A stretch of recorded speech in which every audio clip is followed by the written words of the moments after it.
¿Qué tal? ¿Cómo están amigos y amigas de Narrativas? Como cada semana, como cada sábado, a esta hora, por supuesto, usted tiene la posibilidad de platicar con nosotros, interactuar sobre los diversos temas del acontecer nacional e internacional. Mi querido Fede Bonazo, te saludo con muchísimo gusto. ¿Cómo andas? ¿Cómo estás? Bien, de estupendo humor, rodeado de buenas noticias personales con las cuales uno resiste a veces las malas noticias del exterior político. Un gustazo estar un sábado más con ustedes, querido Rick, querido Jesús y con la audiencia de narrativas. Mi querido Ricky Valderas, un gustazo, querido. Querido Jesús, querido Federico, qué contento de estar esta semana de nuevo con ustedes. Un abrazo para ustedes y nuestra querida audiencia. Pues a ver, esta semana vamos a platicar con ustedes sobre, a ver si lo digo bien, fíjese bien, la élite mexicana y su participación en la intervención exterior. ¿Estoy bien o estoy mal, jóvenes? Usted nunca está mal, profesor. Si usted es el que conduce este barco, ¿cómo se va a equivocar? Si imagínese, si usted Eh, se equivoca, nos damos contra un iceberg. Bueno, se los digo amigos y amigas porque ya saben lo que les he platicado en la semana que de repente a uno se le ve la cabra a pastar. Pero a ver, comencemos entonces por ahí con lo que hemos estado viendo en estos últimos días, querido Fede. Nos topamos y en parte esto lo platicaba fuera del aire en alguna ocasión también con Ricardo. Si vamos como que juntando pequeños pedacitos de episodios que se van uniendo en México, más bien dicho, pequeños pedacitos que se dan en México, no sé si qué tanto se les puede ir uniendo para llegar a una idea más clara. Por un lado tenemos a Sandra Cuevas profiriendo a nivel nacional frases completamente fascistas. Alessandra Rojo de la Vega reuniéndose con grupos ultraconservadores que tienen una agenda netamente en contra de derechos y que no lo esconden, aparte de todo. Larry Rubin, un empresario méxico-americano, formando o asesorando un partido político en el norte de la República llamado México Republicano, que adopta toda la agenda del trompismo como tal. Nos topamos también entonces, ya más cercano a toda esta discusión, a una Lili Telles que pide la intervención norteamericana para confrontar el tema del narcotráfico. Y la cereza en el pastel se da con Ricardo Salinas Pliego en una entrevista en donde se le pregunta, una entrevista a modo, en donde se le pregunta si se va a lanzar para 2030. Por primera vez no dice no de forma tajante y deja una frase que ha sido muy discutida. Haré lo que sea necesario para el país en ese año. ¿Qué pasa con la élite en esta discusión política? ¿Tú ves algún tipo de articulación en cada uno de estos pronunciamientos que ofrece teniendo como punto culminante la bochornosa agresión de Alejandro Moreno a Gerardo Fernández Noroña? ¿O consideras que son disparos de diferente zona, aun y cuando no se ven articulados?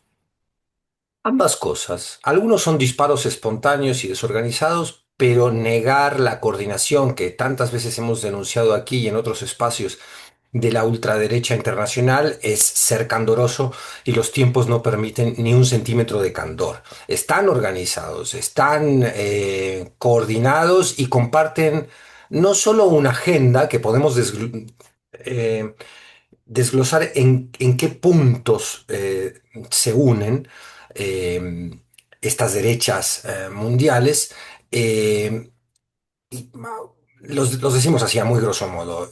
Hay una agenda común económica, ¿no? No hay que olvidar nunca que las élites mexicanas se han beneficiado siempre de su subordinación a los deseos del imperio.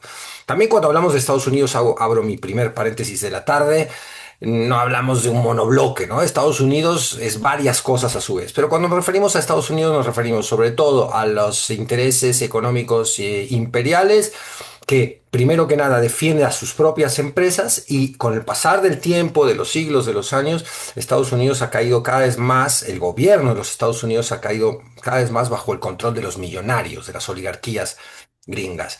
Eso es muy notorio en el gobierno de Trump. Entonces, ese contubernio donde las élites mexicanas ricas, ¿a qué nos referimos con élites? Segundo paréntesis de la tarde. Y si llego a hacer un tercero, me quitas el micrófono, por favor, porque no puedo todo el tiempo estar haciendo oraciones subordinadas. A ver, pero creo que es importante. Se me fue el hilo, ¿ves? Por abrir paréntesis. Bueno, el contubernio económico de esas élites mexicanas. Ah, ¿qué son las élites? Porque creo que es importante que si vamos a hablar de las élites, digamos rápidamente a qué nos referimos con élites. La élite es en general, no necesariamente la élite rica de un país. Élite es como concepto un grupo privilegiado que tiene las facultades de decidir sobre un tema, que tiene la vanguardia de la discusión o del poder político o del poder mediático. Hay élites mediáticas, élites políticas, élites académicas, élites intelectuales. Las élites académicas e intelectuales en México han estado muy ligadas al poder económico concentrado y le han servido como herramienta de legitimación. ¿Qué hizo el PRI autoritario con esas élites? Les dio sus dádivas para que el intelectual, que en teoría es alguien que debe disputar analizando bien la realidad, incluso los espacios de poder o a los poderosos, se convirtieran en soldados narrativos de ese poder. Así las élites intelectuales y académicas mexicanas trabajaron para embellecer al neoliberalismo durante todas las décadas pasadas, ¿no? Hoy están en una profunda situación de desprestigio, pero siguen siendo esas élites que o bueno, han dejado de serlo, de alguna manera, las intelectuales sobre todo y las académicas, porque hoy la academia y los espacios donde se discute la sociedad no están ya tomados por los Enrique Krause, por los Sheridans, por los Letras Libres, por los Christopher Domínguez Michael, por todos estos nombres de tres apellidos que pretendían contarnos cómo era México y sobre todo cómo era el mexicano, que eso es una cosa que es profundamente desagradable y lo ves todavía en las improntas de un tipo como Sheridan, ¿no? Que heredó de Paz esa petulancia de intentar explicarle a la gente cómo es. El mexicano es pedo y borracho y tranza y toda esa estigmatización del pueblo que hicieron estos... um, debo contenerme porque es muy temprano todavía para empezar a soltar adjetivos. No, Que ya hicieron son las 6:30, ya puedes decirlo. estos muchachos de las élites, ¿verdad? Tan compenetrados con ese México al que quieren interpretar. Son gente que tiene envidia de Estados Unidos y quisieran ser gringos, la mayoría de ellos. Algunos lo admiten y yo festejo. Un tipo como Cuadri directamente me parece que es un hombre que quisiera ser gringo y lo dice directamente. Entonces, a eso nos referimos con las élites. Volviendo a tu pregunta, las élites tienen una agenda común, por ese sentido sí estarían coordinadas, respondiendo a tu pregunta, y han dejado de ser, el caso de Lili Tellez, Simón Levy, la misma América Rangel, y otros más que la juegan de mexicanos, pero han dejado de ser, digamos, obsecuentes con el imperio y se han convertido en agentes del imperio. Es decir, son directamente empleados del poder ejecutivo de los Estados Unidos. Ven y sálvame, Trump, por favor, ¿no? Sálvame del crimen organizado, sálvanos de la plebe, sálvanos de la 4T, a la que estigmatizan como narco, sin entender o entendiendo, pero no teniendo la menor intención de comunicarlo o de aceptarlo, que el problema del narcotráfico y el crimen organizado atraviesa toda la sociedad mexicana, seas 4T, seas panista, seas priista, seas Movimiento Ciudadano, seas un ciudadano de a pie que pone un pequeño negocito y ya te están chantajeando y pidiendo derecho de piso. El problema del crimen organizado atraviesa a toda la sociedad, a todo el país, de norte a sur, de este a oeste, y el que lo quiera eso minimizar está cometiendo un error de análisis esencial. Estos cuates eso lo ocultan porque lo que quieren claramente es echarle la culpa de un problema que es gravísimo, pero tiene raíces muy profundas y muy ancladas en el pasado, y el neoliberalismo es culpable también del crecimiento del crimen organizado para uso político. Y entonces están en el peligrosísimo juego de andar diciendo que México es un narcoestado. Ahora habría que agregar la categoría de terrorista, que es como legalmente los Estados Unidos han caracterizado al crimen organizado en México, con los peligros que eso conlleva, porque Estados Unidos, por su doctrina de seguridad nacional, es capaz de, en aras retóricas de su supuesta autodefensa, intervenir en otros países donde actúen los terroristas. No hay que olvidar los bombardeos de Estados Unidos en Siria, que es una de las cosas muy graves que suceden en esta entrevista que le hace la periodista Rachel, se me olvida el apellido de Rachel, Rick seguro lo conoce, Rachel, la de Fox News, le hace a Lili Tellez y la periodista evoca cómo Trump en una sola movida se deshizo de ISIS, el grupo terrorista islámico. Curioso, siempre los Estados Unidos financian grupos terroristas y después los combaten, ¿no? Como pasó con Osama Bin Laden Y y luego los todo. desaparecen. Y luego los desaparecen, exactamente. Bueno, y entonces que estaba proponiendo lo mismo para México. ¿Cómo ve usted, senadora, la posibilidad de que lo mismo se haga con el terrorismo, el narcoterrorismo en toda la región y México? Y Lili Telles dijo sí. O sea, cuando algunas personas dicen, ah, no exageres, eso no es traición a la patria, aguas. Yo, que soy la gente de narrativas, la audiencia creo que me conoce en general, procuro ser prudente con este tipo de cosas. Me parece que si no es traición a la patria está muy cerquita y hay que revisarlo, porque esto es estar siendo un agente de los intereses de Estados Unidos, no solo un representante del pueblo mexicano que en una entrevista a un medio trompista dice, bueno, aquí las cosas están muy mal, ojalá podamos acentuar la cooperación binacional para combatir juntos, que ese es el speech de la presidenta. No, vengan y sáquenos este problema de aquí y saquen al gobierno, al narcogobierno que tenemos. Porque no solo está pidiendo que se venga a combatir al crimen organizado aquí, sino que está pidiendo que haya un cambio de gobierno. O sea, vamos a entender las dos dimensiones de este pedido. Obsecuente e infame. Venga a solucionar el problema del narco y venga a solucionar el problema de la 4T, que para ellos es un problema, porque son élites profundamente antinacionales, antimexicanas. Lo único que las cohesiona no es el sentimiento nacional, las cohesiona el rencor antiobradorista. Son élites profundamente clasistas y racistas que se ven identificadas en las políticas racistas de Trump. De alguna manera están diciendo, ven y sálvame de mi propia mexicanidad, Trump, por favor, porque detesto a los estados lastre como a Oaxaca y Guerrero y Chiapas. Ven y libéranos de toda esa escoria y conviértenos en una estrellita más de tu bandera.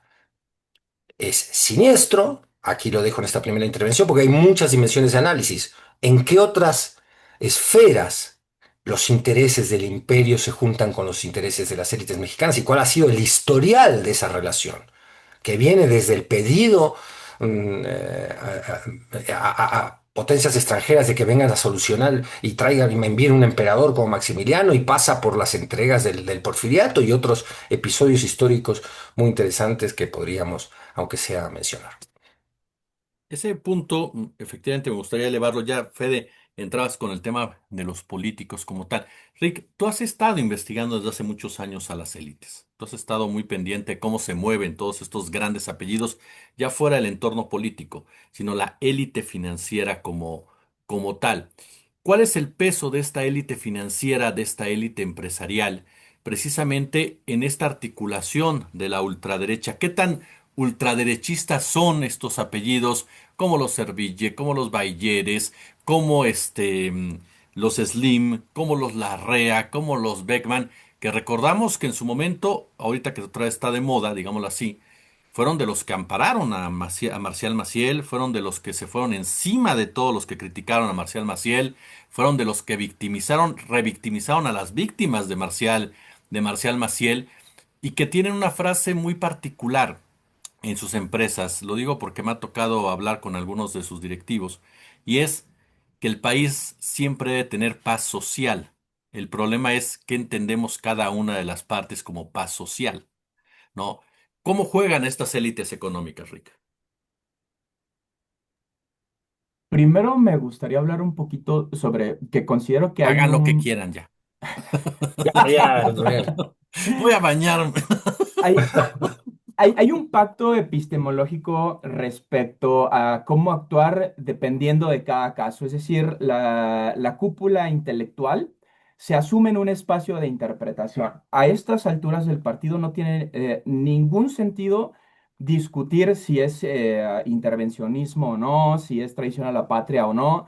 Hay documentos oficiales del gobierno federal que revelan una operación política de Estados Unidos de intervención en otros países con fines de generar destrucción, generar extractivismo, de generar conflicto social a partir de las necesidades de extracción de los estados particulares. Invito a la audiencia a, a abrir su navegador y es el criptograma o el criptómínimo que designó la CIA, particularmente para hablar primero de funcionarios públicos en México. Esta palabra solo aplica en México, puede ocurrir de diferente manera, porque así como he estudiado a las élites, estos últimos 3 años he investigado los aparatos de espionaje. Y Litensor es el código que utiliza el gobierno de Estados Unidos para referirse a un funcionario público mexicano que trabaja para ellos. Esto es un documento público, está desclasificado. Cualquier persona que hable inglés y que pueda tener acceso a una FOIA, que es una solicitud de acceso a la información de Estados Unidos, puede tener en su documentación. Así como LitOff, que era el comando para referirse a intelectuales mexicanos, que, como Sheridan, el famoso escritor Sheridan, que reciben dinero y que trabajan para la CIA. Es decir, estos documentos existen. Es gente que está siendo pagada por Estados Unidos directamente, no por la agencia de USAID, no como un montón de farsantes lo hacen asumir. No, no, no, directamente del Departamento de Estado. Son financiados para generar crisis social, para desestabilizar, digamos, colectivos, se llama trabajo de contrainsurgencia. A partir de esta prueba irrefutable, porque es un documento oficial del país más poderoso, a quien se obliga, gracias a la Fundación Mary Feller, a desclasificar estos documentos, podemos asegurar que por lo menos hubo un periodo de 40 años en donde el gobierno de Estados Unidos, particularmente DOGE, la agencia de donde sale Elon Musk, que yo tengo mis dudas todavía, era dedicada justo a esto. Litoff era el programa que se dedicaba a recolectar grandes intelectuales, cúpula. No me sorprendería ver nombres como el de Lily Telles, por ejemplo, si ella se asume como intelectual, o de Denise Dresser, si ella se asume como intelectual, que tienen este tipo de participación, es decir, que abiertamente están, digamos, incitando que el gobierno de Estados Unidos ingrese a México, pues son pagados. Y me alerta mucho que la clase política y la clase intelectual, pues no reclame sobre eso, porque es educación intelectual habla de es decir, se pagó a letras libres para desacreditar a la gente de la jornada y de proceso. Exclusivamente los expedientes Litoff hablan de eso en los Digo Down Files. Así se denominó el contexto. El archivo Digo Down tenía todos los instrumentos Litoff, es decir, todos los intelectuales a los que el DOSH, el departamento, le pagaba para diseminar a la izquierda intelectual. Luego viene el otro programa, que es el del Intensor. Este programa era de funcionarios públicos. Actualmente no hay ningún comando el que pueda referirnos a multimillonarios, pero basta con analizar su actuar, analizar su intervención, como el caso de Salinas Pliego y otros tantos, para caer en una conclusión tan sencilla como esto. ¿Es eso o son muy ignorantes? No hay otra manera de llegar a esto. Si pasamos 40 años bajo estos procesos que ya son públicos, pero que nadie se atreve a pedirle o rendirle cuentas a Estados Unidos respecto a esto, pues estamos en una situación de ignominia, ignominia intelectual, en donde está Denise Dresser quejándose de esto y a sabiendas de que está ocurriendo hoy en día funcionarios públicos mexicanos pidiendo intervención en Estados Unidos. ¿En dónde están todos estos grandes críticos que ahora revivieron la mesa de Latinus y veía justo esta expresión, ¿no? Morena está financiando a jóvenes para desacreditar y golpear. Sí, sí lo está haciendo, así como lo está haciendo Estados Unidos. Y entonces, ¿qué hay en intermedio? La gente que tiene las dudas legítimas hacia un lado y hacia el otro, dependiendo de su postura política, eso no está en tela de juicio. Sí hay gente que está dentro de la izquierda y dentro de la derecha de manera voluntaria, pero también están los que son inorgánicos, por decir, por hablar en términos tecnológicos. A partir de esto, podemos hacer dos tipos de análisis distintos. Uno es la participación política, ¿no? ¿Qué se puede negociar en términos face to face, cara a cara? Yo me siento para decir, bueno, vamos a pacificar esto. Y esto es una práctica parlamentaria democrática regular. no pasa nada. La otra es la operatividad de estos sistemas, es decir, cuánta de la interacción luego que sale y es a decir, sálvenme por favor, es una interacción pagada a través de la red social favorita de Elon Musk, que además, haciendo un análisis por palabra clave o por indicadores, tú te puedes dar perfectamente cuenta de que hay temas que están, digamos, alimentados de manera no orgánica, es decir, que ponen robots, por decirles de alguna manera, o programas un comando y cada que aparezca esa palabra, tú vas a mandar un mensaje. Y entonces se genera la falsa idea en redes sociales de que se está hablando de algo que en serio no se está hablando. Y eso es lo que explica, por ejemplo, que Carles Loret de Mola tenga tantos seguidores y cada palabra que diga se replica tanto. Claro, hay ejércitos de robot inflando esa discusión y quién tiene los recursos para impulsar eso. Y ahí es en donde aparecen las élites que a través de actividades no tangibles, es decir, préstamo de servicios, pueden simular transacciones. Y en tanto no tengamos una regulación de las transacciones que no dejan un físico y que, digamos, tengamos nuevas reglas sobre los procesos de fiscalización y los procesos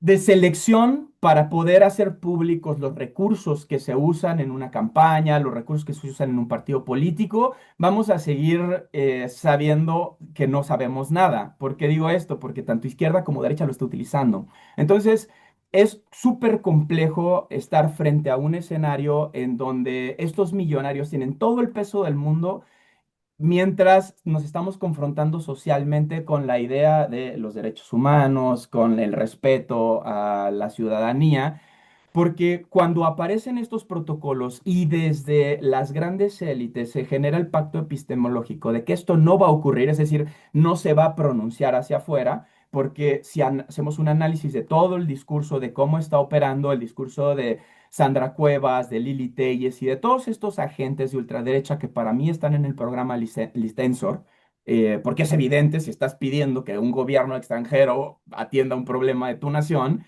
pues esto es intervencionismo sí o sí. Esto es, de alguna manera, yo sí considero que si esto hubiera ocurrido 40 años antes, esta gente estaría en un proceso penal grave.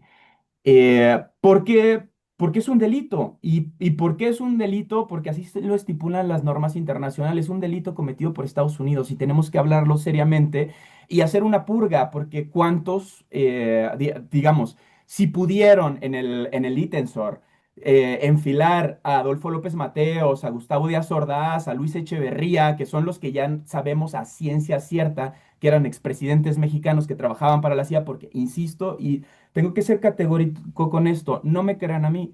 Cuando usen su navegador, googleen Litensor. Y son documentos oficiales de presidentes mexicanos que trabajaron para el gobierno estadounidense. Esto es grave. Esta gente, pues muchos de ellos se murieron en la impunidad. ¿Qué beneficios tuvo Luis Echeverría a cambio de ser un informante de la CIA? Y el señor todavía hace sus memorias antes de fallecer y hubo un homenaje. Me parece súper grave porque ya se sabía cuando se murió. Con todo y su edad debió haber pasado por un protocolo por lo menos. Pero la justicia en México es tan débil, es tan endeble y es tan ajena a la realidad que no vamos a ver que esto ocurra. Y también es que una vez que esta, digamos, caja de Pandora se abra, no va a haber marcha atrás. El gobierno de Estados Unidos sistemáticamente comete delitos en todos los países. Ya lo decía yo en el programa de hace 3 sesiones. Eh, hay que ver en donde hay agentes de Estados Unidos, hay narco. Es un tema 100% occidental. Es decir, ¿por qué? ¿Por qué en donde hay bases militares, que curiosamente también hay negocios de Estados Unidos, existe esta problemática del narcotráfico? Bueno, el día que rompamos el pacto epistemológico entenderemos por qué. Bueno, para la gente que nos está viendo, al término que también se refiere Ricardo es el famoso litempo, como también se le conocía de este lado de la frontera, que es en donde se menciona a estos expresidentes, que sí, efectivamente, está confirmado que eran espías o trabajaban directamente para la CIA, en una época en la cual se dan muchas represiones en contra de las poblaciones civiles, no solamente en México, sino también en Europa, en otras partes, y se da en el marco también de la represión de 1968, de 1971, incluso de 1954, que son los periodos que comprenden a López Mateos, Ruiz Cortines, Gustavo Díaz Ordaz y Luis Echeverría. Ahora, mi querido Fede, con esto que bien señala mi querido Ricardo, no, el poder económico, ese poder económico que es capaz de crear todos estos aditamentos de la mano de la nación más poderosa, como sea, hoy por hoy lo sigue siendo, si no en el aspecto económico, sí en el aspecto militar, y eso juega un papel determinante. ¿Qué tanto nos topamos ahora con la versión mexicana, es decir, la famosa red Atlas? O sea, casi no se habla de esa red Atlas y se le deja fuera de la discusión, aun cuando es una red que tiene vínculos directos con las agencias norteamericanas, con grupo y de las agencias norteamericanas con sus representantes, como el caso de USAID. No se habla casi nada de ellos cuando está el apellido Salinas Pliego ahí metidos. Es el hermano de Salinas Pliego el que está manejándola como tal. Y nos topamos con otro lado, con un Salinas Pliego que le ha hecho dos fiestas ya a Ron Johnson. O sea, no una, dos fiestas a Ron Johnson y que le organizó otra fiesta a este Donald Trump. Sí, y me parece interesante retomar también la pregunta que le hacías a Rick de qué, qué tanto las derechas actúan, o sea, un poquito intentar distinguir qué son las derechas, qué son las élites y cuáles son los intereses de Estados Unidos. Eh, La derecha tiene una agenda económica, que es la que tú muy bien describes, en la cual encuentra asociación con Estados Unidos, y tiene una agenda ideológica. La agenda ideológica es la que coordina la Atlas Network, es la que coordina la CIPAC, que este es ese encuentro del trumpismo. En todo el corredor de nuestro continente, hasta la Patagonia, en España y en otras regiones. O sea, el trumpismo es un movimiento internacional. O sea, Trump es el líder del neofascismo, para decirlo de manera un poco veloz y sintética. Podemos, y está bien, y admito a quien quiera disputar el término neofascismo, porque bueno, que el fascismo del siglo XX tenía una cierta serie de características que quizás no son exactamente las que vemos en este movimiento de ultraderecha. Llamémoslo un poco como queramos, yo creo que sí hay una cuestión fascista en el sentido del carácter supremacista de esta ultraderecha. Es una ultraderecha que tiene un plan de sociedad que no es el de las libertades, como nos vienen a vender, sino que es un plan supremacista, es decir, donde ciertas élites, incluso raciales, ¿no? Los hombres blancos patriarcales, muy enojados con el avance del feminismo, los viejos patriarcas en decadencia o aquellos machos que quieren restaurar o reinstalar una relación de poder y de subordinación de las mujeres que se ha perdido con los reclamos que las mujeres han puesto en las calles y las conquistas que las mujeres han logrado en los últimos tiempos, y ni hablar de los grupos de la diversidad a los que detestan por diferentes, ¿no? Porque el pensamiento conservador tiene un aspecto psicológico también, que es el miedo, el odio y la repulsión hacia el diferente. Y hay otro factor interesante que me interesa a mí siempre, interesante que me interesa, ya mal planteada la frase. Recapitulemos, un factor interesante que voy a plantear. ¿Qué es el psicológico? O sea, la élite, el dominante, el individuo que domina, ¿cómo se distingue? Pues humillando al subordinado. Esa es la manera de decir: yo soy más importante, yo tengo otro estatus, tú eres el que me obedece, tú eres el que te da las migajas, ¿no?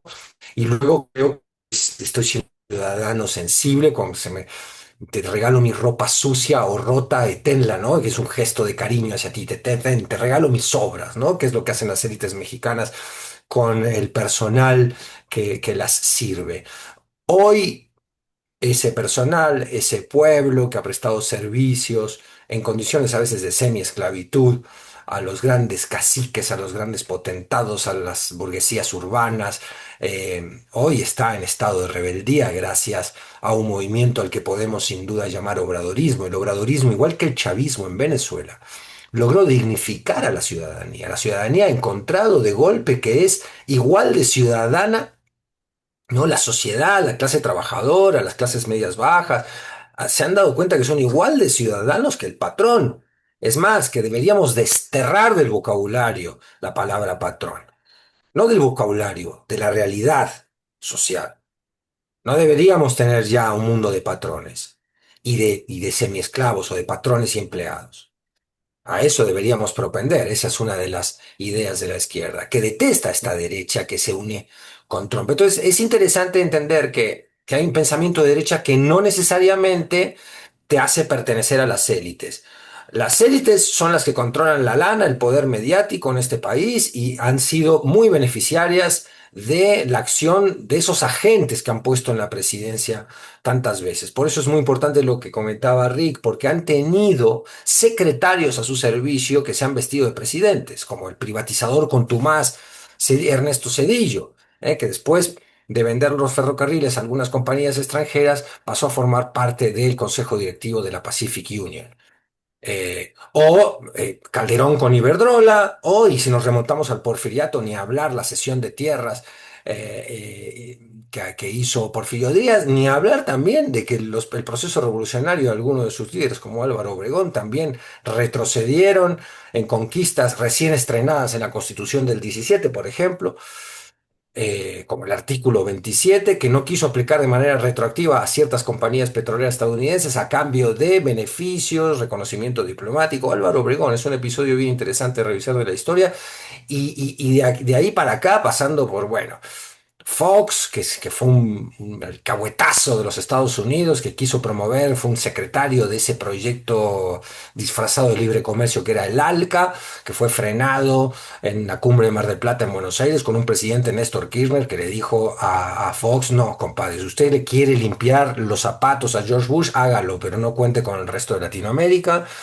Muy bien, en ese momento, nuestros gobiernos progresistas de la región, habiendo identificado que Fox era un secretariazo, un gerente de los Estados Unidos, como han sido tantos de nuestros presidentes, agentes de la CIA. Es muy importante lo que dijo Rick, porque no hay que olvidar ese pedazo de la historia. Entonces, distingamos que después esas élites que están unidas por la ideología de la derecha hagan eco en mucha gente que no pertenece a las élites, pero es de derecha. Y ahí entra el aspiracionismo, ahí entra aquel que apuesta por un mundo en el cual algún día él va a pertenecer a esas élites. Algún día ellos van a poder entrar al reino del estatus. Algún día van a poder decir: yo tengo mi carrazo, mi alberca eh, privada, y ese es el signo de la realización personal, que es algo que hemos denunciado muchas veces en narrativas. Ha ganado una idea de sociedad muy individualista, en la cual la realización de la persona tiene que ver con la cantidad que tiene en su cuenta bancaria. Yo insisto siempre eso, que no sé, me parece de una enorme pobreza espiritual. Hay otras cosas que son mucho más gratas en la vida que simplemente poder comprarse un autazo y irlo a pasear por todo el mundo y decir: yo soy superior. Tú no eres superior, en realidad eres un pobre diablo que en lo material encuentras una satisfacción que no vas a encontrar, o acaso te estás alejando de encontrar en el mundo de lo espiritual, de la belleza, de las relaciones, de hacer el bien, la enorme satisfacción espiritual y personal que implica hacerle el bien a los demás, ser consciente del otro. En fin, son dos modelos de individuo y por tanto son dos modelos de sociedad. Hay mucha gente que es de derecha, pero no pertenece a esas élites que han instalado la ideología de la derecha, ¿no? Acá lo dejo. qué tanto, Rick, permea este tipo de influencia? Ahorita, escuchándolos a los dos atentamente, te topas con que nos planteamos un escenario de una maquinaria imponente, en realidad, que tiene medios de producción, que tiene, por supuesto, espacios políticos, que tiene espacios comerciales, que llega por cualquier lado, porque a final de cuentas ellos controlan todo, absolutamente todo. Hablar del complejo militar industrial, hablar del tecnofeudalismo, hablar, por supuesto, de cualquier tipo de parámetro económico que nos lleva a que nos vamos a encontrar siempre, de una u otra forma, con los mismos apellidos entrelazados en diferentes rubros. Pero, ¿qué tanto permea o qué tanto hay una especie de resistencia también al respecto? Ya lo decías, no hay debate, Lili Telles es una traidora, punto, como todos los que han estado jugando a favor del imperio norte, norteamericano. ¿qué tanto permea Lili Téllez en una sociedad? ¿Qué tanto influye Lili Téllez en comparación México con lo que pasa? Porque en Argentina permeó. Lo vimos con personajes, perdón que me extienda un poco, pero nada más para contextualizar. Lo vimos de cierta forma algo similar, personajes caricaturescos sobre los cuales uno se reía y decía, este no va a ganar, así de sencillo. El propio Trump, cuando Trump anuncia su candidatura, todo el mundo dijimos, hombre, Jeb Bush lo va a hacer pedazos en las primarias, literalmente. Y sin embargo ganaron. Bolsonaro era otro personaje caricaturesco y ganó. Meloni era otro personaje caricaturesco como tal en Italia, apadrinada por Silvio Berlusconi, que es un símil directo de Salinas Pliego, ganó. Y podemos ir revisando esos personajes de ultraderecha o personajes de la ultraderecha que empiezan con caricaturas y se transforman en pesadillas. El personaje particularmente de Donald Trump creo que se aleja de de este contubernio, no porque no sea caricaturizable, creo que es el más caricaturizable de todos. Sin embargo, desde el inicio se veía el respaldo particularmente del bastión republicano de Florida, que es el que siempre hace ganar a la derecha en Estados Unidos. Es decir, yo creo que nunca hubo dudas de que iba a ganar Donald Trump. En esta segunda vuelta quizás hubo un poco más de duda por la primera sesión, pero el respaldo y por el esquema de parlamentarización y representación de votos de Estados Unidos era muy evidente que iba a ganar. Es decir, no iba a votar la gente, iban a votar los representantes que ya habían ganado por la gente que había votado por ellos, lo cual le daba una victoria predispuesta antes de las elecciones. El resto, para mí, son la pregunta del millón en este momento. El fenómeno no descrito se encuentra o radica particularmente en esta observación que acabas de hacer. Y creo que Federico nos puede ayudar en el caso de Milei, porque yo desconozco la estructura sólida, es decir, el cómo se manejan los partidos políticos en Argentina en términos de sistema electoral. Lo que sí puedo decir es que particularmente me regreso a la narrativa pasada en donde Federico me corrige con total razón, México es un paraíso. De hecho, he estado recientemente hablando, y a lo mejor yo no soy parámetro de nada porque soy un bicho raro, pero gran parte de la gente en Guadalajara está teniendo ahora mismo una postura súper crítica en contra de la derecha. Insisto, yo no soy parámetro de nada porque evidentemente mis amistades allá son como ustedes y ¿Qué pasa? tendremos muchas cosas en común, ¿no?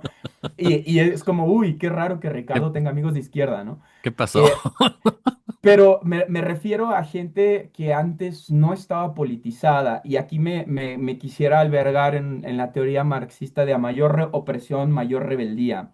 Y creo que entre más estemos expuestos a estos escenarios de hiperviolencia, de respeto a los derechos humanos, México particularmente, gracias a las características que comentaba Federico, seguirá siendo un bastión. Por eso hay ahora mismo una construcción de subrealidades en todos los espacios públicos. Ya no les basta solo la televisión y la radio para manipular los mensajes y hacernos creer que un infomercial pagado lo hacen pasar por una nota periodística, que era la práctica regular para confundir la discusión pública en México todavía hasta los años 90.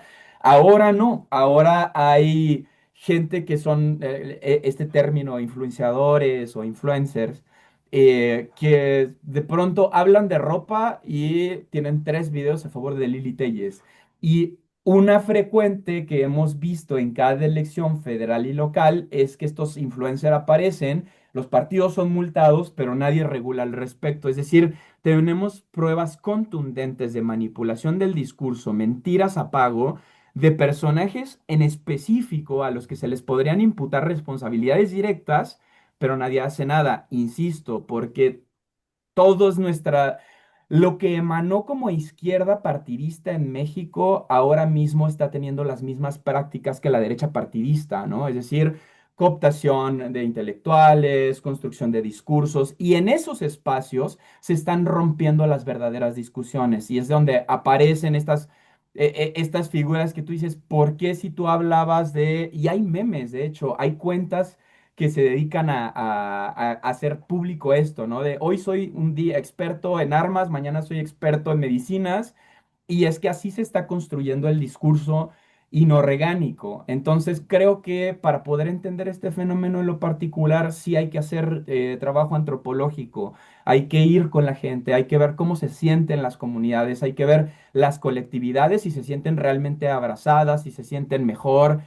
Más allá de los indicadores geoestadísticos o geosociales, podemos recurrir a la práctica regular para entender cuál es la circunstancia de México, y yo creo que me consolido con lo que dice Federico. México todavía es un país de izquierdas. Ahora, ahí, por ejemplo, ¿qué tanto es un país de izquierdas como tal, como los que se conoce de la izquierda? ¿O qué tanto es que en realidad la derecha le ha quitado mucho a México? Es decir, eh, cuando estaba toda la discusión, Fede, del 2024, uno de los puntos era los programas sociales. ¿Por qué estás votando? Porque son, decía la derecha y las mismas élites, lo escuchamos, de empresarios, son limosnas. O sea, te están comprando el voto. Pero tú te preguntabas, ¿le estás pidiendo a la gente que vote en contra de un gobierno que te puede caer bien o mal, pero que les cambió la vida? Que les dio algo que nadie más les estaba dando, que los tomó en cuenta como cuando nadie más los había tomado en cuenta. ¿Qué tanto en México, y entrando ya aquí, México tiene un asidero en el sentido de que culturalmente la ultraderecha no tiene referencias como tal y no tiene fortalezas como tales, y que una de sus principales herramientas hoy por hoy sufre un cierto descrédito, sobre todo en las personas que están más activas políticamente, que es la iglesia como tal? ¿Por dónde nos podemos ir entendiendo también ese parámetro? Porque a fin de cuentas México es latinoamericano, como es Argentina, como es Brasil, como es Colombia. Bueno, Colombia y México tienen muchísimos paralelismos en la historia. Entonces, ¿cómo entendemos ese tipo de circunstancias de este lado?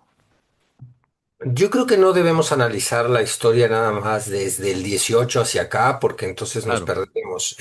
Querido Rijo, yo no creo haber dicho que México es un país de izquierda, sino que tiene un gobierno que sin duda en su plan social es de izquierda y que resiste como un bastión en un mundo en el cual la ultraderecha está ganando, ¿no? A eso me refiero, pero también me atrevo a hacer una crítica a la sociedad mexicana y hablar de que hay cierto conservadurismo profundo y acendrado, del que espero que nos estemos separando. Por ejemplo, las inercias del machismo están ligadas a una tradición y, a y al deseo de conservar esa tradición. El daño brutal que le ha hecho el machismo como costumbre, incluso a la política, ¿no? Porque muchos de nuestros líderes se mueven por la imagen de macho que quieren proyectar antes que por la urgencia de ser respetuosos con las propias políticas públicas que han querido implementar, ¿no? Esta cosa de no retrocedo, no hago ninguna autocrítica, no vayan a pensar que soy un líder con poco carácter, poco macho, ¿no? Entonces, hay otros gestos del conservadurismo Digo, ahí está que, Lito Moreno, pero que te interrumpa, ¿no? bueno, Y imagínate, cómo le siguieron los medios, ¿no? Que si Noroña imagínate. salió corriendo, que si ni le pegó y tonterías de esas, ¿no? Exactamente, exactamente. O tenemos un López Dóriga, un Pepe Cárdenas, que son los carcamanes ya, ¿no? Ajenos al mundo que los rodea, ¿no? Y que dicen, no, pues salió corriendo Noroña. No, no, no, es que, ¿qué querías? ¿Que le pegara a Noroña? O sea, por cierto, ¿eh? Hago cuarto paréntesis de la Te bajo el tarde. micrófono, me dijiste que al tercero te lo va a Así. Hoy tengo no, pero tengo tres por intervención. Hoy tengo una playera que es Noroña. Hoy estoy con Noroña porque estoy ya cansado de que también se lo convierta a Noroña en el chivo expiatorio y en el ejemplo de todos los males de este país o de la propia 4T. No, para nada. O sea, no nos vayamos a esos extremos, ¿no? Con todas las críticas que yo mismo le echo a Gerardo Fernández Noroña en este momento. Está siendo objeto de un ataque muy vil y la emboscada que le tendieron en la sesión permanente realmente es infame y hay que denunciarla. Y este tipo, así como Lili Telles, tiene que pasar también, por lo menos por el juicio político, creo yo. Lo mismo tiene que pasar Alejandro Moreno, el líder de lo que queda de aquel partido hegemónico, ¿no? Esa imagen tremenda 200 tipos que juntó en Reforma, vistas desde un dron, ¿no? Eso es lo que queda del partido otrora hegemónico en México. Es muy impresionante en términos históricos. Volviendo a nuestro tema, el conservadurismo también está un poco en esta sociedad. Yo siento que la sociedad ha despertado, que sí creo en que hay un proceso, que si lo queremos llamar revolución de las conciencias, llamémoslo así, donde se ha politizado la ciudadanía, donde ciertas clases antes marginadas, sometidas a un fatalismo, ¿no? De sumisión a las castas ricas, han dicho se acabó, hoy tengo representación política, hoy a mí me representa el presidente López Obrador y a mí me representa la presidenta Claudia Sheinbaum, algo que nunca entendió el zapatismo, por ejemplo. Esas izquierdas radicales que a veces caen en el sectarismo, lamentablemente con todo el cariño histórico y respeto que yo le tengo a un movimiento como el zapatismo, creo que no entendió la representación popular que ha encarnado un líder histórico como López Obrador, que no es perfecto tampoco, como no es nadie, ni siquiera el que está hablando, mucho menos el que está hablando. O sea, la perfección no existe y la pureza tampoco. Entonces, esto no quiere decir que no tengamos que propender a ser mejores pero como individuos, como ciudadanos, ¿no? No hay que decir, no, somos todos impuros, todos hechos de porquería y se vale el egoísmo. No, no, no, no. La conciencia autocrítica de que uno puede estar fallando. Estoy reacio a usar términos altisonantes, porque así es la derecha y no me gusta parecer de la derecha. No tiene que impedirnos luchar por convertirnos en mejores personas, mejores ciudadanos y propender a una mejor sociedad, ¿no? Entonces, sí, ¿quién votó a Peña Nieto en el 12? La sociedad mexicana, no nos hagamos. Hubo pequeños fraudes, pero no explican la victoria de Peña Nieto. La victoria de Peña Nieto se explica como la de Cedillo. Es una victoria siniestra porque estuvo montada en el miedo a la guerra. Cedillo le hizo creer a muchas clases medias timoratas que venía la guerra civil si no lo votaban a él. Había que votar al ingeniero Cárdenas, damas y caballeros, en aquel momento, pero votaron a este privatizador contumaz, agente del interés privado extranjero y nacional. Bueno, y así nos fue, porque se perpetuó un neoliberalismo que acentuó la desigualdad social.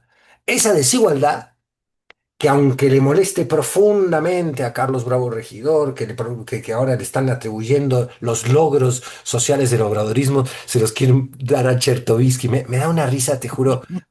Es patética nuestra élite intelectual, patética y miserable.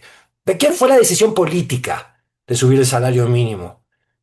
De López Obrador, no de ningún agente de Movimiento Ciudadano o del PAN. Así que dejémonos de joder con eso, por favor. López Obrador, con su impronta personal, logró cambiar la matriz de la desigualdad en este país. Sí, por eso siempre será un líder histórico. Histórico. Y yo les digo, acá les hago una confesión en este grupo de autoayuda que somos, que extraño a López Obrador. Lo extraño. Qué lástima que en México no hay reelección. No quiere Uy, decir esa declaración se va a volver viral, se va a poner así. No quiero decir con esto que no apoyo y no me parezca Ah, no, estupenda no, no, no, no, no digas eso. la administración de Claudia Sheinbaum. Estupenda. Sí, no, no lo dije por eso, no lo dije por eso. No, ya sé que no, y lo digo igual. O sea, me encantaría que después de Claudia viniera otro sexenio de López Obrador. Si tenemos que ver eso en manos de la ultraderecha trompista, que este tipo hace un daño tremendo y luego regresa 4 años después, ¿por qué no podríamos ver a López Obrador regresando al Ve lo poder? que pasa en Brasil, ¿no? O sea, Lula va y viene y Lula lo que Lula. está haciendo ahorita, ¿no? A ver, hay que entender una cosa, ¿eh? Porque la defensa de la democracia así en abstracto, ¿qué significa? Si no hubiera reelección en Brasil y no hubiera podido volver Lula, ¿Lula qué está haciendo? Entre otras cosas defiende a la clase trabajadora, ha tenido que hacer alianzas con el empresariado más vil y con ciertos sectores de la derecha, eso ya se lo podemos criticar a Lula o no. Porque una cosa es hablar desde acá, desde la comodidad de mi estudito, y otra es ser presidente de Brasil. ¿No? Y mantenerse ahí para poder, por ejemplo, lograr el hambre cero que logró Lula. No lo logró solamente invocando a Che Guevara, lo logró haciendo alianzas con la política real. Y eso es así. Pero ¿qué significa que Lula esté en el poder? Significa por lo menos que ahora, por el momento, está contenida la deforestación del Amazonas, el ecocidio terrible que significa la visión negacionista, infame de ultraderecha, bolsonarista, que pretende convertir al Amazonas en plantíos generalizados para que una generación gane dinero y la que viene después se muera por el calentamiento global. Entonces, a ver, ¿Qué significan estos líderes de izquierda? ¿Qué significa López Obrador? Porque yo, perdón, pero después del 30 no veo quién puede sustituir a Claudia. No veo. Que vuelva al peje, por favor. Que vuelva López Obrador. O que Claudia siga otro periodo más. Pero eso es tema de otras narrativas. Porque sí, mucha democracia, pero luego vienen y te destruyen el Amazonas. Mucha democracia y luego viene Trump y pone unas perreras. Ojo, no quiero que se malinterprete. Yo soy un demócrata, ¿eh? Y creo que las reglas de la democracia es que cuando perdiste tienes que dejar el poder, pero en una época actual, si dejar el poder implica que vengan estas bestias a destruir el planeta y a jugar a favor de 5 millonarios que encima de todo se burlan de los pobres, en fin, es discusión para otras narrativas. Entonces concluyo. eh, las élites mexicanas, profundamente obsecuentes, hoy son agentes del trompismo, lo cual las hace más patéticas que nunca. Yo veía una... Felipe Calderón pone en sus redes sociales hace unos días el regalo que le manda a Obama, ese gran traidor de la clase trabajadora, ese gran traidor de la humanidad que recogió la esperanza. Me acuerdo cuando en sus campañas políticas llenaba plazas incluso en Berlín, en Europa. ¿No? Era el que iba a pacificar el mundo, le dieron el Nobel de la Paz y se encargó de bombardear y de matar civiles y niños en Afganistán, las escuelas que volaron por los aires en Afganistán, donde el jefe de las Fuerzas Armadas de los Estados Unidos, Barack Obama, llevará siempre sobre sus hombros la muerte de esos niños.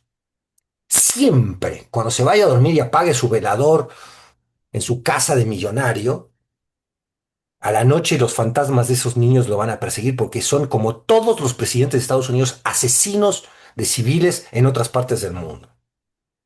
Y es así. Entonces Felipe Calderón mostraba un regalo que le manda Barack Obama que le decía, fíjense qué curiosa la dedicatoria. Le dice, thank you, Felipe, for your leadership, ¿no? Gracias por tu liderazgo.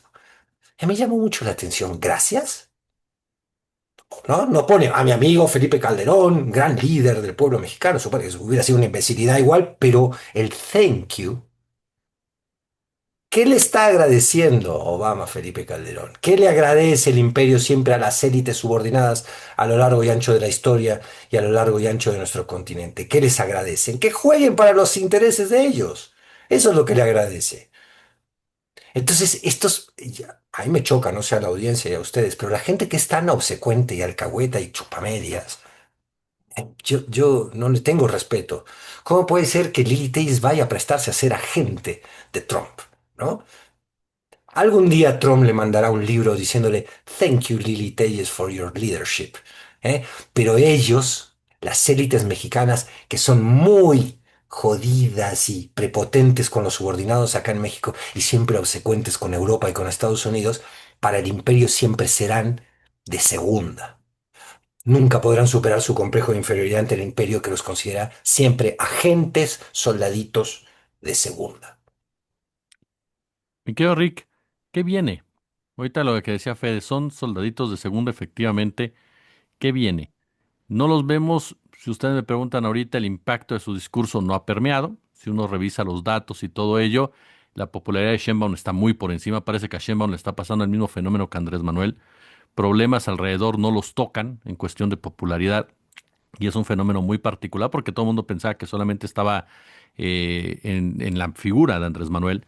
Pero a Sheinbaum le pasa lo mismo. Pasan escándalos aquí y acá y la gente le pregunta por Sheinbaum y la gente reconoce el trabajo de Claudia Sheinbaum. Sin embargo, vienen dos elecciones, 2027-2028, en donde la izquierda tendrá que cuidarse incluso de los mismos obsecuentes que están disfrazados de izquierda y en donde tendrán, por supuesto, que estar con mucho cuidado, porque esos quieren regresar a sus propias madrigueras.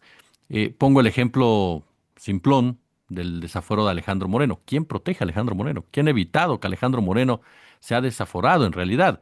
Vemos un Ignacio Mier diciendo, no, si lo que le pasó a Noroña no es para tanto, para que pase algo por el estilo. Vemos un Eric Flores, que para mí Eric Flores es impresentable el tipo por donde se le vea. Pero el señor sale a decir, pues cuando llegamos no había ni desafuero, la fiscalía en su vida presentó absolutamente nada en contra de Noroña, la Fiscalía de Campeche de repente sí, de repente, perdón, de Alejandro Moreno, la Fiscalía de Campeche de repente sí, de repente no. Entonces, mi pregunta, poniendo como ese ejemplo y otros más que ustedes ya magistralmente han manifestado, es esa. ¿Qué viene? ¿Y por dónde viene? ¿Son los únicos que vemos como tal, los públicos, los que abiertamente dicen nosotros somos de ultraderecha y vamos? ¿Y qué pasa con los que ahorita se fingen, ¿no? Parte de la transformación. Pues lo que sigue para mí, entendiendo el fascismo como la respuesta del capitalismo a las crisis de sus propias eras, tal cual lo define Naomi Klein, por Ay, ejemplo. qué bonita frase. Sí, es preciosa. Lo que sigue es eso, ¿no? Enfrentarnos a una ola de fascismo. Y es que es hiper complejo porque, bueno, vamos a abrir un poco el horizonte.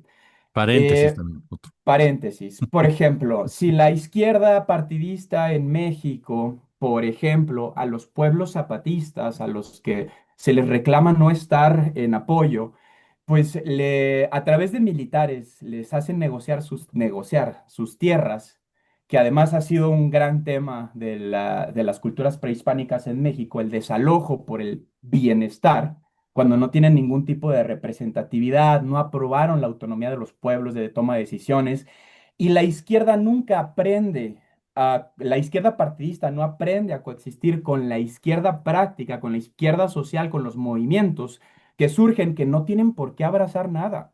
Nosotros no tenemos, es una visión muy colonialista pensar que el zapatismo tiene que entender al Estado cuando el zapatismo ha estado desde antes que el Estado. Es el Estado el que tiene que entender al zapatismo y no obligarlos o subyugarlos a tus decisiones, porque eso es lo que hay y eso es el mundo global y hay que negociar.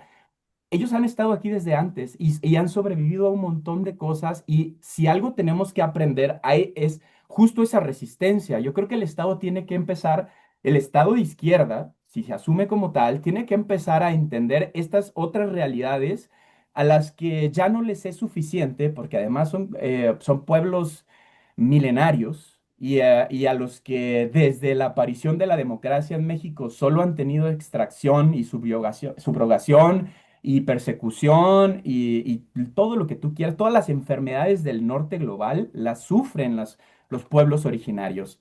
Todas las enfermedades del norte global las sufren los pobladores en lucha, los movimientos campesinos, urbanos.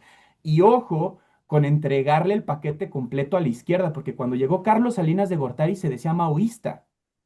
Y ese fue el acercamiento que tuvo con el zapatismo, hasta que lo traiciona y evidentemente el zapatismo se revela, tal cual pasó con Andrés Manuel López Obrador. Había cierto acercamiento y en el momento en el que Tren Maya, militares y váyanse de sus propias tierras, y está la comunidad Muximbal luchando contra los rieles que le están poniendo, en tanto no entendamos eso, va a haber diseminación. Y por el otro lado, ¿qué sigue? Fascismo. El fascismo es la respuesta histórica del capitalismo a las crisis de su era. ¿Y cuál es la crisis ahora? La transición energética. No hay minerales en el planeta suficientes para el plan global a 30 años. Y entonces lo que están haciendo el norte global, los países del norte global, el occidente, para garantizar es que justo sean ellos quienes tengan acceso a tierras raras, a cobre, a plomo, y mientras sigamos siendo ciudades, naciones de extracción. Entonces, se va a volver más cara la vivienda, cada vez va a haber menos agua, cada vez va a haber menos recursos. Y lo que sigue para apaciguar estos pueblos que están en resistencia es el fascismo. Y si la izquierda partidista no entiende que más allá de hacerlos entender a los demás, los tiene que sumar de alguna manera, lo que sigue es la victoria del fascismo como lo vimos en la Segunda Guerra Mundial. Eso es lo que sigue. Pues ahí lo tiene usted, amigo y amiga de narrativas, como cada semana, por supuesto, una charla interesante. Mi querido Federico Bonazo, como siempre, muchas gracias, querido.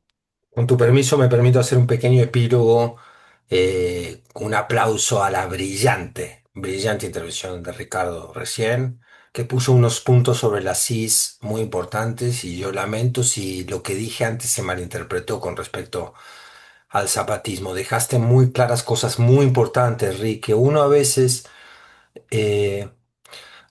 subordina en el análisis. preocupado por la urgencia de contestar a ese fascismo creciente y entendiendo que lo que llamamos la izquierda partidista o la izquierda en el gobierno es el bastión más sólido desde donde se puede ejercer una resistencia al avance de ese fascismo que indirecta o directamente también significa apoyar la resistencia de los pueblos originarios, porque no los podemos solamente resistir a las bestias del extractivismo con ideas. Necesitamos tomar el poder político. Pero lo que tú dijiste es muy importante, muy importante. Y no hay que perder nunca la perspectiva que tú brillantemente acabas de poner sobre la mesa, Rick. Te felicito. Nunca hay que perder esa perspectiva. Mi querido Con todo el cariño Ricky, del mundo. mi querido Ricky Valderas, como siempre, gracias. Gracias. Y ya sabes que es con todo el cariño del mundo, querido No, y muy Fede. bien dicho, y muy bien dicho. Sí, los movimientos para mí partidistas de izquierda no aparecen sin esa base preconstruida, Completamente. al contrario de lo que se cree que ahora las bases partidistas de izquierda son quienes van a enseñar a los demás. No, ellos existen gracias a que esto existe, a que instauraron parajes insurgentes, a que nos enseñaron a muchos a construir nuestras ideas políticas. Un abrazo, queridos. Ahí lo tiene usted, ya lo sabe, póngale el super chat y por supuesto el super gracias. Como siempre un gusto, como siempre un placer.